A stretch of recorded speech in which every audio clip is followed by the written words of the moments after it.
What's up, guys? Welcome to another episode of the podcast. Real quick before we get into the subject matter of this episode's topic, which is identity driven goals, I would just like to shout out the haircut that I had to give not that I had to, I chose to give myself in quarantine. It's right now late May and everything is still closed in Montgomery County, Maryland. And my hair was getting pretty long, so I decided to cut it myself. I bought clippers years ago. I used to cut my hair all the time. I did that for 2 years, but then I messed up twice in those 2 years, and it was very demoralizing. But through some tutorials online and some guts or foolishness, I decided to do it again. I don't think I did a terrible job. Maybe not the best haircut I've ever gotten, but I think I'm like presentable in public. That's really all I cared about. So yeah, interesting times we're in. But with that little detour, let me dive into the topic that we're covering today. I would like to start out by saying that I feel like probably the easiest thing to focus on with goals are the results. And I feel like it's pretty normal and not always a bad thing. The reason that I feel like focusing on the results of your goals isn't always the best way to materialize them is because it can kind of like warp your psychology. If you're too focused on the result, I feel like you can become frustrated or demoralized when you don't see them because your brain power is focused so much on what you're going to get out of the work you're putting into something. Another advice that I've heard a lot, and I do think it holds a lot of value, is being process focused. I do think it's good I feel like a lot of my videos talk about structure and process and planning and managing your psychology and how you feel about things and your logic. So definitely very important.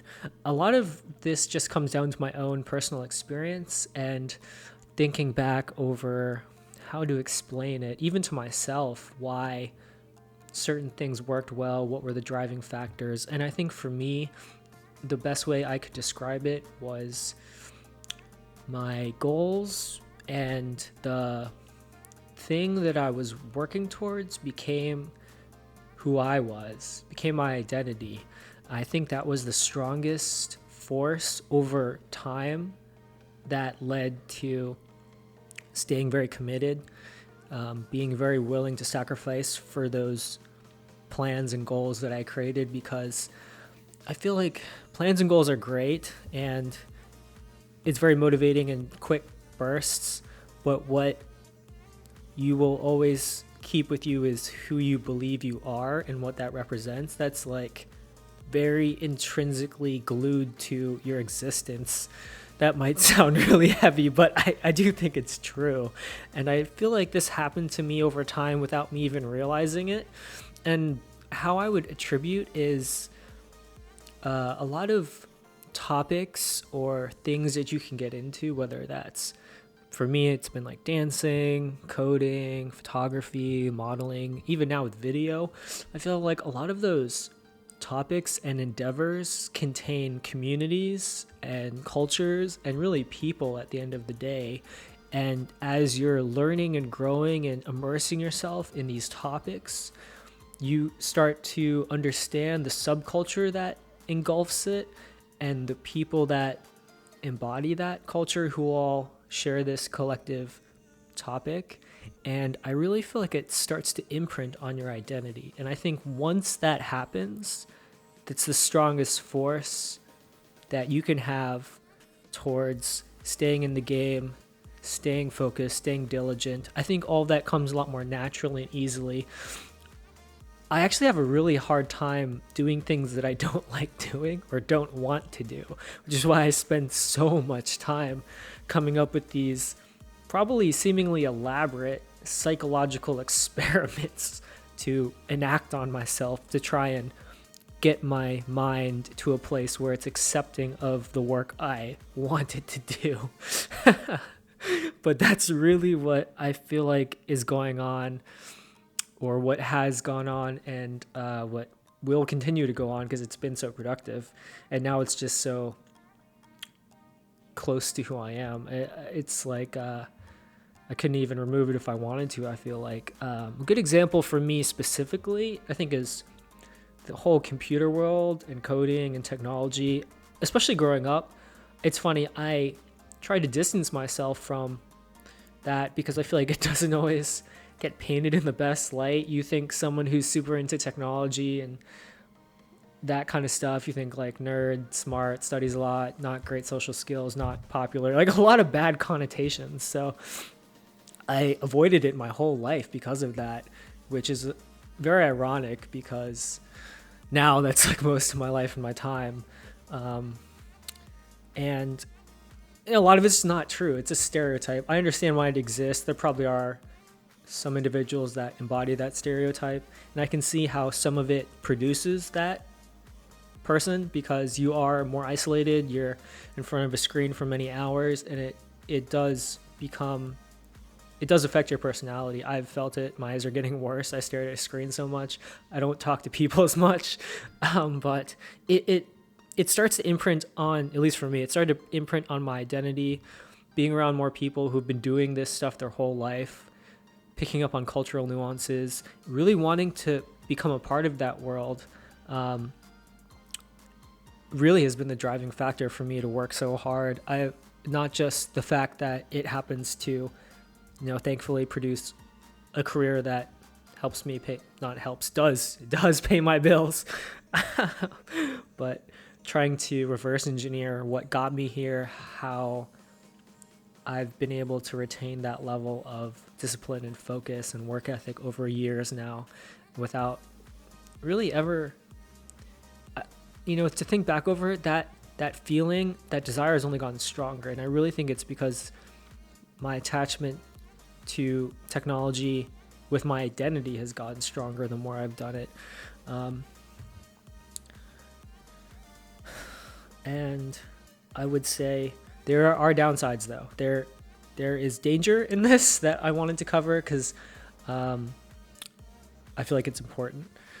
So the only thing to be careful of is the more you connect your identity to the goals that you have in your life, the easier it is for you to attach your self-esteem to those goals as well, because now they're really at the lowest layer of who you believe you are, I think. And let's say I lost my job tomorrow, and all that technology and coding and hours and years of work and studying and community building and identity building, it doesn't go completely out the window, but I think for a lot of people it would feel like that. And if you've tied your identity and all your hard work towards it, you start to feel like that's your self-worth. And if you ever lose it, it could be really hard to deal with, I imagine. So I feel like that's the only thing to be very cautious about. And I think what has helped me deal with that is the fact that I didn't do this my whole life. It's like something I transitioned into. So there are clear moments in my lifespan where I didn't do this at all. And there were other anchors and parts of my identity that I can think back to.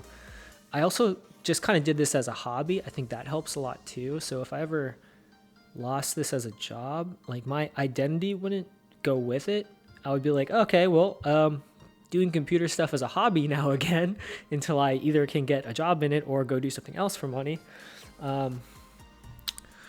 But it's easier said than done. And I feel like trying to regulate, it's hard. I think it's hard in the moment to regulate it or to even realize that that's going on. I'll try to make other videos that could hopefully tease out ways to understand that and regulate it. But I do think it's important. I know I've heard the analogy of your self-esteem being like a tumbleweed, and you don't want that. Tumbleweeds, the slightest breeze and it's blowing all around. you want to try to have your feelings of self-worth come from, it's going to come from your identity, because I think that it's such an intrinsic part to who a person believes they are. But even if you've closely attached your goals to your identity, somehow being able to, I don't even know if compartmentalize is the right word, but understand in your mind that although it's part of your identity, it's not all of who you are. That's probably the best way I could try to understand it, is that even though it's a very strong theme or presence in your identity, it's not like the over-encompassing only thing that you embody in your existence. I know that's very meta, but I think that's the best way I can explain it right now. But I would be very curious if anyone, thinks this is a good idea, a bad idea. For me personally, it's worked very well, and I wanted to try to explain it because I think it would be powerful for other people. Definitely comment or reach out to me on any of my social platforms if you have thoughts or questions, or just want to talk about this kind of stuff. I obviously think about this a lot and I enjoy sharing it, so please feel free. And with that being said, I will see you guys in the next video. Thank you for watching.